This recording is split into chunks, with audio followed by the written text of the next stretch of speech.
coach Sparky McEwen and Deion after a 35-24 win over Lindenwood. Coach, just some opening remarks from you.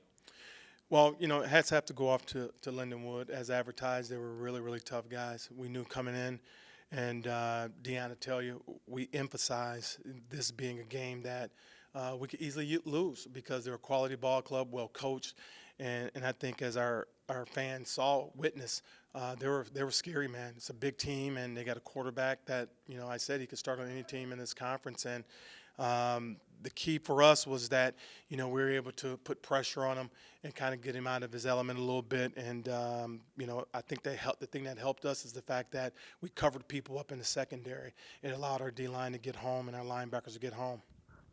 You guys are down 14-0 after the first quarter. What's the message after that to the guys to keep their heads into the game and claw back and fight for this one? Well, our guys will tell you we don't scoreboard watch.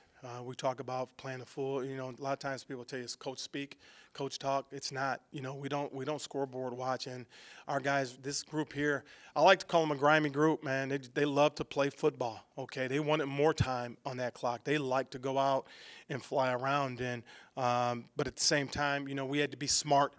Down in there because it became a clock management game, for us. And our offense did a heck of a job in the second half because we did get down and no one blinked. No one blinked, and they just continued to stay at it, and perseverance was the key.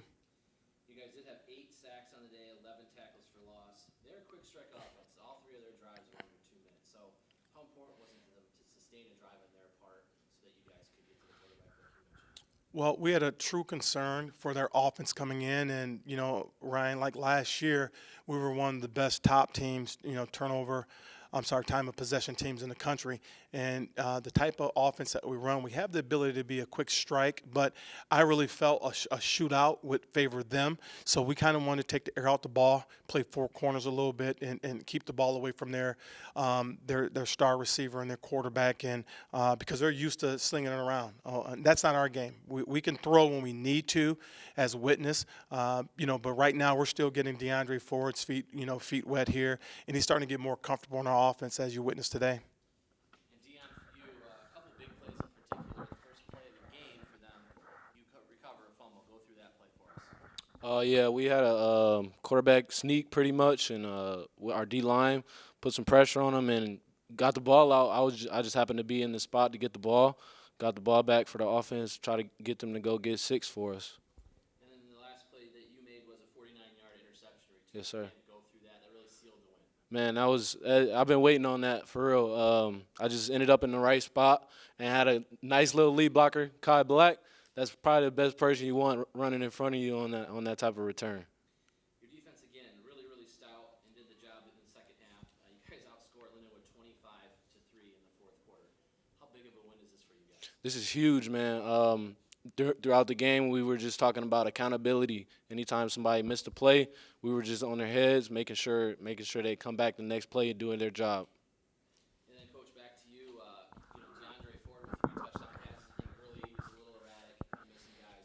He really came through when you needed him in the second half. Well, more so than passing the football, you got to look at DeAndre Ford's legs this week. I think that when you look at the tape, he actually hurt Lindenwood with his legs. He's starting to come back.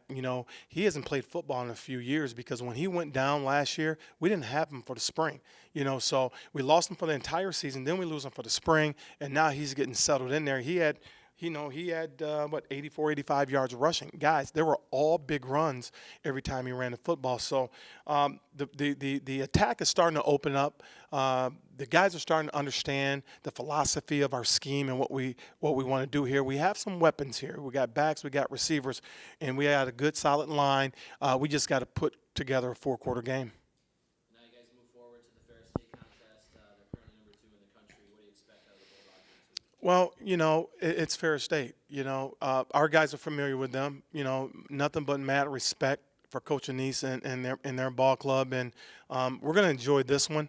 our guys know when it comes, 11 o'clock tomorrow, that's when we'll start thinking about Ferris State. They know what's out there. I'm just so proud of my guys for focusing in on this game. They knew how big this game, was for us. So we don't have time to try and overlook any opponents. We got a long way to go. It's going to be an honor to line up against a team, a university like Ferris State, and play them on our home turf. All right, thank you. Thank you.